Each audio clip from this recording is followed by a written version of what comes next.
And we're at the Kennedy Memorial Gardens now, just taking a look at the grave of Nathaniel Cater and Michael McIntosh, who were wrapped up in the more unusual aspects of this case.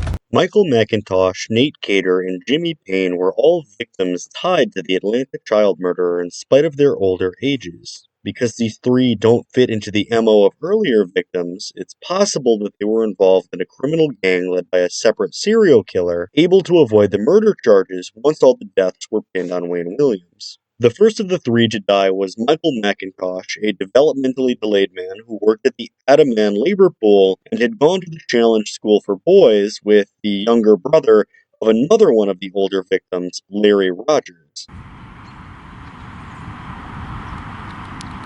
We're heading up now to the spot where the body of Michael McIntosh was found as a part of the 1980s Atlanta child murders, and his death is one of the most mysterious in the entire case.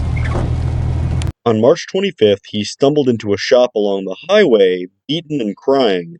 The shop owner handed him money and directed him to a nearby bus stop, but he stumbled towards the Chattahoochee. In April 1981, McIntosh was found strangled on the riverbanks. Because he'd been strangled, police blamed the Atlanta child killer.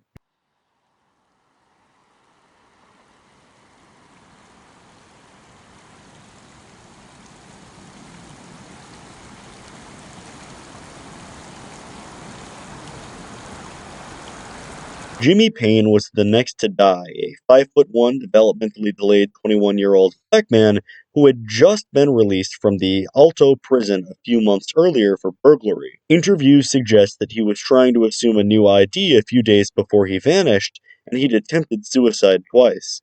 His body was found on the river by fishermen. Finally, 27-year-old Nate Cater's death would tie Wayne Williams to the case, but the circumstances leading to this are a bit unusual. Nate Cater was actually friends with Michael McIntosh, and the fact that these two worked at the same labor pool can't be overstated. He went missing in May of 1981, and when police found an adult torso dumped in the river, they announced it belonged to him. This was the famous Wayne Williams Bridge incident, where police heard a body fall in and immediately arrested Wayne.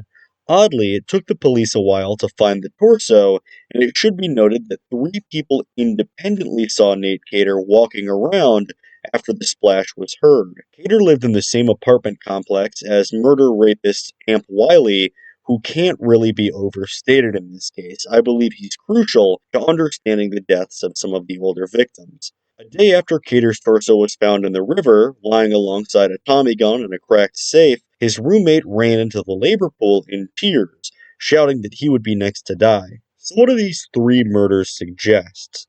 I think they point to the fact that the murder rapist Anthony Amp Wiley and the three men, Cater, Payne, and McIntosh, were in some sort of a robbery. This was probably the brainchild of Payne, who was fresh out of jail for burglary.